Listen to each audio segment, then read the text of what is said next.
Hello my dear friends, today recipe என்னென்னு பார்க்கலாமா?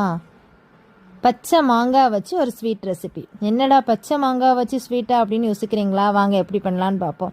அதுக்கு நான் ஒரு 4 மாங்காய் எடுத்திருக்கேன். அதோட தோலை சீவிட்டு நீளமாக வெட்டி வச்சுருக்கேன். இப்போ இது என்ன பண்ண போகிறோம் அப்படின்னா, நல்லா கொதிக்கிற தண்ணியில் இதை போட்டு ஒரு 2 நிமிஷம் வேக வச்சு எடுக்க போகிறோம்.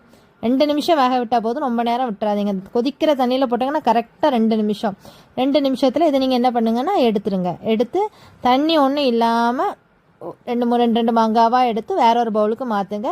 அரிப்பு இருந்தோன்னா அதை வச்சு அரிச்சு எடுத்துனுங்க, பிரச்சனையே இல்லை. தண்ணி அதில் இருக்கவே கூடாது. அப்புறமா எடுத்து வச்சு அந்த பவுலில் மாங்காய் எல்லாம் எடுத்து வச்சுட்டோம். இப்போ இதில் என்ன பண்ண போகிறோன்னா சீனி ஆட் பண்ண போகிறோம்.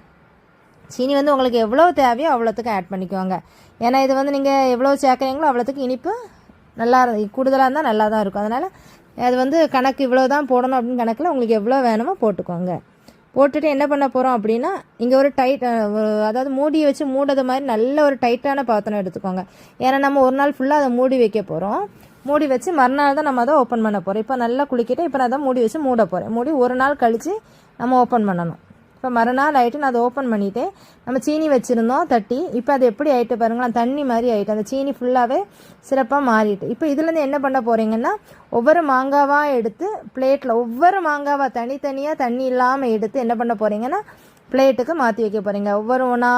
ஒன்று கேப் விட்டு வைங்க, வெயிலில் காய வச்சு எடுக்க போகிறோம். இதில் உள்ள அந்த தண்ணியை நீங்கள் வேஸ்ட் பண்ணாதீங்க, அதை அப்படியே வச்சுக்கோங்க. அந்த தண்ணி நீங்கள் வாயில் ஊற்றி பார்த்தீங்கன்னா புளிப்பு டேஸ்ட்டில் இருக்கும்.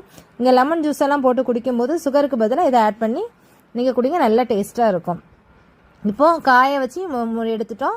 3 நாள் ஆகிட்டு நல்லா காஞ்சிட்டு நமக்கு இதில் கொஞ்சம் சுகர் பொடிச்சு நீங்கள் ஆட் பண்ணிக்கோங்க. ஆட் பண்ணி நீங்கள் சாப்பிட்டு பாருங்கள். ஆஹா, அவ்வளவு டேஸ்ட்டாக இருக்கும். எல்லோரும் கண்டிப்பாக வீட்டில் ட்ரை பண்ணி பாருங்கள். வீடியோ பிடிச்சிருந்தா லைக் பண்ணுங்கள், ஷேர் பண்ணுங்கள், சப்ஸ்கிரைப் பண்ணுங்கள் ஃப்ரெண்ட்ஸ்.